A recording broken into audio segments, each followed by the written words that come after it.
ভাবে কাউকে না জানিয়ে কোনো কিছু হোক ওভাবে আমি নিজেকে একদমই ডিফারেন্ট ওয়েতে আমি হসপিটালে যেতাম আসতাম। আমি জাস্ট তার, কারণ সে তো যেতে পারছিল না, তার তো তখন চাইলেও সে পারতো না। আমি ধরলাম সে চাচ্ছিল বাট পারছিল না, বাট আমি তো তার একটা ফোনে হলো আমি একটা মেন্টাল, আমি একটা সাপোর্ট চাচ্ছিলাম যে আমি আছি তোমার পাশে।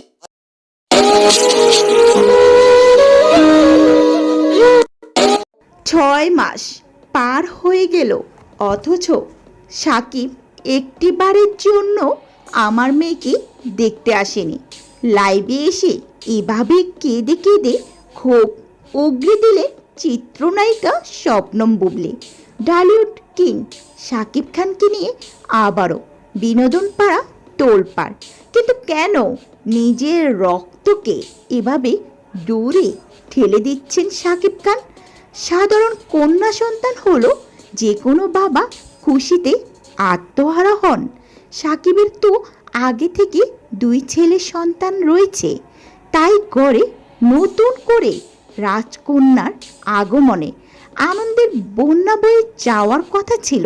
কিন্তু বুবলির অভিযোগ, আনন্দ তো দূরের কথা, সাকিব খান উল্টো তাকে নানাভাবে অবিশ্বাস করছেন, যার কারণে নিজের 6 মাসের পুটপুটে মেয়েকে অবহেলা করছেন তিনি। আছে না যে বাবা মার কাছে সন্তান বা ভাই বোন বা অন্যান্য সব পারিবারিক সম্পর্কগুলোই তো আসলে অন্যরকম। সো এটা আমার মনে হয় যে সবার মধ্যেই থাকে। তো সেটাই। এর ঘনিষ্ঠ সূত্রে বলছে ভিন্ন কথা। তাদের দাবি বুবলির সাথে সাকিবের সম্পর্ক অনেক আগেই শেষ হয়ে গেছে, আর তাই এই সন্তানের পিতৃত্ব ও বুবলির হঠাৎ লাইভে এসে কান্নাকাটি করা নিয়ে তৈরি হয়েছে চরম দোয়াশা। আসলে কি সাকিব তার সন্তানকে অস্বীকার করেছেন, নাকি এর পেছনে লুকিয়ে আছে অন্য কোনো বড় রহস্য? সাকিব ও বুবলির এই পারিবারিক কাদা ছোড়াছুড়ি নিয়ে আপনার মতামত কি? সাকিব খানের কি উচিত এই পরিস্থিতিতে চুপ থাকা? কমেন্টে আপনার মূল্যবান মতামত জানান।